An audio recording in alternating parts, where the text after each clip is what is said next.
Your Rose Garden. Hello, you all. I'm Diana Brienne.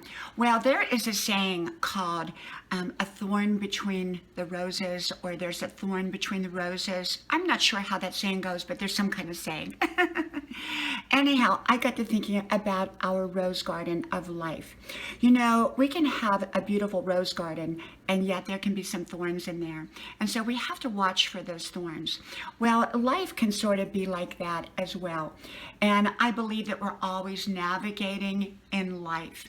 And so, you know, when you have beautiful, wonderful things in your life, when you have relationships that are wonderful, a job or jobs that are wonderful, when you are doing what you love, I believe it's important to always be watchful for the thorns, the things that could go wrong, or people that can come in and disrupt.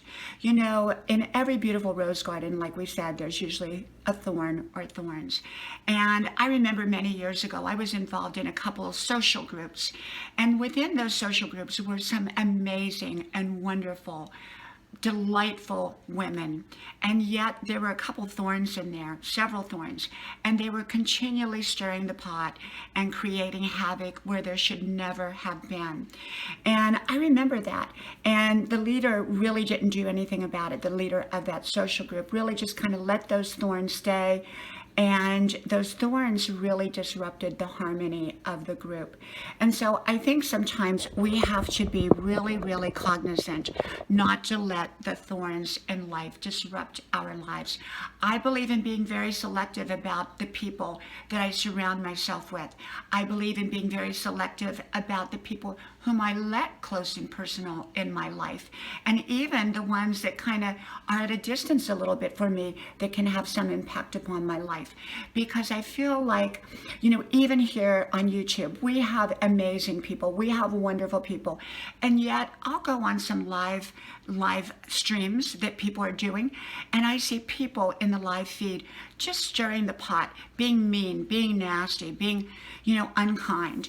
And there's no reason for that. There is absolutely no reason. And people who do that, in my opinion, are very, very unhappy. They get their happiness by making other people unhappy because, well, they're unhappy and they really don't want to see anybody happy. They want to bring people down to their level. They don't want to lift people up. The right people will bless your life. The wrong people will try to pull apart your life, will try to destruct your life. And so I believe in surrounding myself with right people. And so when I am on one of these, whenever I post a video, or whenever I am on someone else's newsfeed, I make sure that I am cognizant that there probably will be a thorn out there, or there will be thorns, you know, nasty comments, people that are not nice. But I remember the roses, that 99 and 9/10% are wonderful. They're roses, they're beautiful, they smell delicious, you know, like a rose. And yet we've got to be aware of the thorns. And so for me, you know, if someone's unkind or not nice, it's easy on virtual media. You can just block them.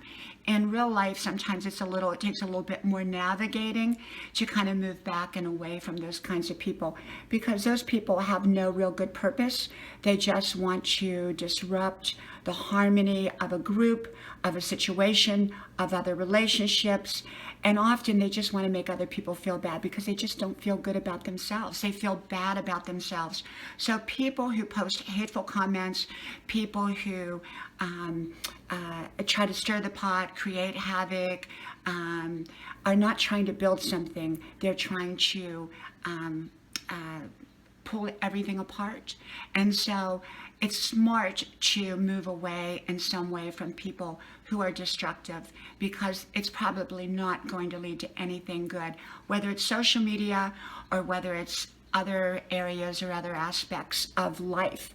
And even on a job, I've had jobs where I've worked with some very, very challenging people, and how I handled it was I stayed professional and I kept my distance to the best of my ability. And even then, it could be challenging and difficult.